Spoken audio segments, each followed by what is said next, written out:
Ion heart series के first 3 episodes Disney plus Hotstar पर आ चुके हैं गाइस। आप जाकर इन्हें देख सकते हैं और अगर आपने अब तक इन तीनों एपिसोड्स को नहीं देखा है तो आपके लिए वार्निंग है कि आगे स्पॉयलर्स आने वाले हैं। नाउ वी ऑल नो कि शो ऑलरेडी काफी हेट का सामना कर रहा है। मार्वल ने भी इसके लिए कुछ खास मार्केटिंग की नहीं एंड फैंस की एक्सपेक्टेशंस भी इसके लिए ऑलरेडी लो थी। But it is better than we expected guys. Honestly बताऊं तो फर्स्ट 3 एपिसोड्स में मुझे बड़ा मजा आया। So now let's jump into.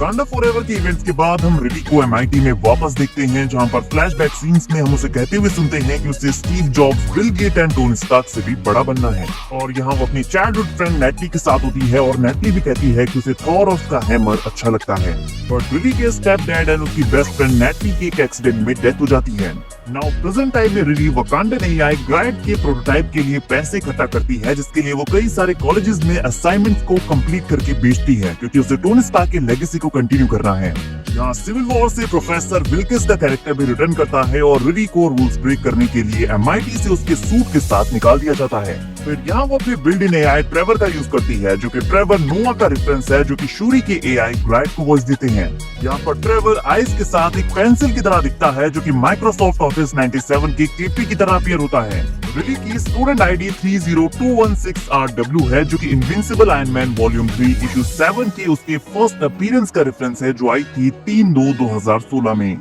वहीं दूसरी साइड हुड, जो कि शो का मेन एंटागनिस्ट है, उसकी गैंग यहाँ पर हमबोल्ड इलेक्ट्रिक की ड्रेस कोड में एक मिशन पूरा कर रही है। Rampage, AKA Stuart Clark, the Blood Siblings, John King, Slug and Clown इस टीम के मेंबर्स हैं, जिन्हें लीड करता है पार्कर AKA द हुड। लेकिन मिशन के दौरान रैम्पेज अपना काम ठीक से नहीं कर पाता, इसीलिए वो उसे रिप्लेस करना चाहते हैं, क्योंकि उन्हें आगे कई सारे और मिशंस में भी काम करना है। और जब रिली को अपने ऊपर से फ्लाई करते हुए देखते हैं तो वो डिसाइड करते हैं कि वो रिली को इस टीम के लिए अप्रोच करेंगे, क्योंकि वो उसके इस टैग को देखकर काफी इंप्रेस होते हैं। हम फिर से रिली विलियम्स को देखते हैं, जो कि अब अपने सूट के टूटने के बाद सीधा अपने घर जाती है एंड वहाँ पर अगर अपनी मॉम से मिलती है। लेकिन यहीं पर ही रिली विलियम्स ये भी देखती है कि उसके घर में उसकी मॉम के साथ साथ उसकी मॉम की एक फ्रेंड भी होती है और उसकी मॉम की फ्रेंड का एक बेटा भी होता है, जो कि रिली का अच्छा दोस्त भी होता है। अब दोस्तों यहीं पर ही हमें रिली विलियम्स की फैमिली के बारे में पता लगता है। हम ये जानते हैं कि रिली विलियम्स के जो फादर थे वो आज से कुछ टाइम पहले ही मर गए थे, और रिली विलियम्स की वो फ्रेंड जिसे वो हमेशा याद करती है, उसकी वो फ्रेंड भी उसी लड़के की भाई है, जो कि इस टाइम पर उसके घर में है। साथ ही साथ हमें ये भी पता लगता है कि रिली विलियम्स के फादर और वो खुद दोनों टोनी स्टार्क के काफी बड़े फैन थे। साथ ही साथ उसके जो फादर थे उनका खुद का एक गैराज था, जहाँ पर वो गाड़ियां रिपेयर किया करते थे, और वहाँ पर अपने फादर की मदद करने के लिए रिली विलियम्स और उसकी फ्रेंड जाया करते थे। लेकिन एक दिन अचानक से गोलीबारी होने की वजह से कुछ क्रिमिनल्स ने रिली विलियम्स के फादर के गैराज पर भी गोलियां चला दी, और उसी शूटआउट के अंदर रिली विलियम्स के फादर और उसकी वो सहेली जिसे वो याद क्या करती थी, दोनों मारे गए। हालांकि उस सब में रिली विलियम्स तो जिंदा बच गई, लेकिन वो सारी चीजें याद करके रिली विलियम्स को आज भी दुख होता है। अब हालांकि इसके बाद अगले दिन हम ये देखते हैं कि रिली विलियम्स अपने घर के पास के एक भंगार स्टोर में जाती है, और वो यहाँ पर अक्सर आया करती है ताकि वो यहाँ पर सामान खरीद सके और उसे अपने काम की चीजें सस्ते दाम पर मिल सके। और इस बार भी उसे यहाँ पर काफी सारा सामान लेना होता है, लेकिन एक्चुअल में सामान लेने के लिए उसके पास कुछ भी पैसे नहीं होते हैं, और इसीलिए वो ये ट्राई कर रही होती है कि वो दुकान के मालिक से किस तरह से बात करे और वो कैसे उससे उधार में सामान ले। लेकिन रिली विलियम्स के कुछ बोलने से पहले हम ये देखते हैं कि उस दुकान के अंदर द हुड की टीम का एक दूसरा मेंबर आता है, जिसका नाम जॉन होता है, और वो यहाँ पर आकर रिली विलियम्स के लिए हुए सामान के सारे पैसे दे देता है, और रिली विलियम्स को जो भी सामान चाहिए होता है वो उसे सारा सामान दिलवा देता है। अब रिली विलियम्स को ये देखकर थोड़ा अजीब लगता है, और इसीलिए वो सीधा जॉन के पास जाती है एंड उससे बातचीत करके उससे ये पूछती है कि आखिरकार उसने उसके सामान के पैसे क्यों दिए। ये पूछे जाने पर जॉन उससे कहता है कि वो उसका काफी बड़ा फैन है, क्योंकि as of course Riley Williams पूरे शहर में काफी फेमस होती है और सभी लोगों को ये पता होता है कि रिली विलियम्स बहुत ज्यादा स्मार्ट है। लेकिन इसके साथ ही जॉन रिली विलियम्स को ये भी बताता है कि वो असल में किसी दूसरे इंसान के लिए काम करता है, और अगर रिली चाहे तो वो उसे उससे मिलवा सकता है, जिसके बाद रिली भी उसके लिए काम कर सकती है, और इसमें रिली का फायदा ये होगा कि वो काम करने के बदले में काफी अच्छे पैसे कमा लेगी। अब ये बोलने के बाद ही जॉन उसे कार्ड देता है और रिली से कहता है कि अगर वो आना चाहे तो कल यहाँ पर आ सकती है। इसके बाद ही अगले दिन रिली विलियम्स कार्ड पर बताए हुए एड्रेस पर पहुंच जाती है और उस बिल्डिंग के लिफ्ट के जरिए सीधा ऊपर जाने लगती है। लेकिन हम ये देखते हैं कि वो लिफ्ट रास्ते में अटक जाती है, बट इसके आगे हमें पता लगता है कि इस पूरी लिफ्ट को द हुड और उसकी पूरी टीम ने रोका है, और वो यहाँ पर असल में रिली विलियम्स का टेस्ट ले रहे हैं। अगले पल वो लोग लिफ्ट के अंदर 3 मिनट का टाइमर स्टार्ट करते हैं और उस पूरी लिफ्ट के अंदर CO2 गैस छोड़ देते हैं, जिसके बाद ही स्पीकर के जरिए वो लोग रिली से कहते हैं कि ये उसका एक टेस्ट लिया जा रहा है, और इसलिए अगर वो 3 मिनट के अंदर लिफ्ट खोलकर बाहर नहीं आ पाई तो फिर वो इसी लिफ्ट के अंदर मारी जाएगी। अब ये सब देखकर पहले तो रिरी विलियम्स को काफी अजीब लगता है कि आखिरकार ये लोग पागलपंती क्यों कर रहे हैं, लेकिन अब क्योंकि उसके पास काफी कम टाइम होता है इसीलिए वो अपना दिमाग लड़ाती है और वो जल्दी से लिफ्ट खोल के वहाँ से बाहर निकल जाती है। उसके बाहर आते ही उसके सामने हुड और उसकी पूरी टीम के बंदे होते हैं जो कि वहाँ पर रिरी विलियम्स का स्वागत करते हैं और उसके इंटेलिजेंस की दाद देते हैं। एंड फिर इसके बाद ही टीम का लीडर यानी कि द हुड रिरी विलियम्स को अकेले बुलाता है एंड वो उससे कहता है कि रिरी विलियम्स बहुत ही ज्यादा स्मार्ट और इंटेलिजेंट है और इसीलिए वो चाहता है कि वो उसकी टीम के लिए काम करे, जिसके बदले में वो रिरी को बहुत सारे पैसे देगा। अब यहाँ पर रिरी विलियम्स को ये तो पता लग जाता है कि हुड उससे जो भी काम करवाने वाला है वो सारे इलीगल काम है, लेकिन तब भी उसके बाद रिरी विलियम्स इस काम के लिए राजी हो जाती है क्योंकि उसे पैसों की बहुत ज्यादा जरूरत होती है। अब इसके बाद हुड रिरी विलियम्स से कहता है कि वो लोग कल ही एक बहुत ही बड़े मिशन पर निकल रहे हैं और उनका जो बड़ा मिशन है उस मिशन का रिरी विलियम्स भी पार्ट होने वाली है एंड इसीलिए वो लोग ये चाहते हैं कि रिरी विलियम्स कल टाइम से पहुंच जाए, साथ ही वहाँ पर रिरी विलियम्स अपने सूट के साथ आए क्योंकि कल के काम को पूरा करने के लिए उन्हें रिरी विलियम्स के सूट की भी जरूरत पड़ेगी। और फिर ये सब बोलने के बाद ही हुड रिरी विलियम्स को कुछ एडवांस पैसे भी देता है, जिसके बाद उन पैसों को लेकर रिरी विलियम्स अपने घर आ जाती है और अपने आर्मर को ठीक करने लगती है ताकि वो कल के मिशन में उसका इस्तेमाल कर सके। लेकिन साथ ही साथ वो अपने सूट के लिए एक एआई को भी डेवलप करती है, लेकिन अब क्योंकि एआई को डेवलप करते हुए वो अपनी मरी हुई फ्रेंड को याद कर रही होती है इसीलिए वो गलती से अपनी मरी हुई फ्रेंड की एआई को क्रिएट कर लेती है और इसीलिए जब वो देखती है कि उसने क्या कर दिया है तब ये बात जानकर उसे बहुत हैरानी होती है। लेकिन फिर इसके साथ ही एपिसोड 1 यहीं पर एंड हो जाता है।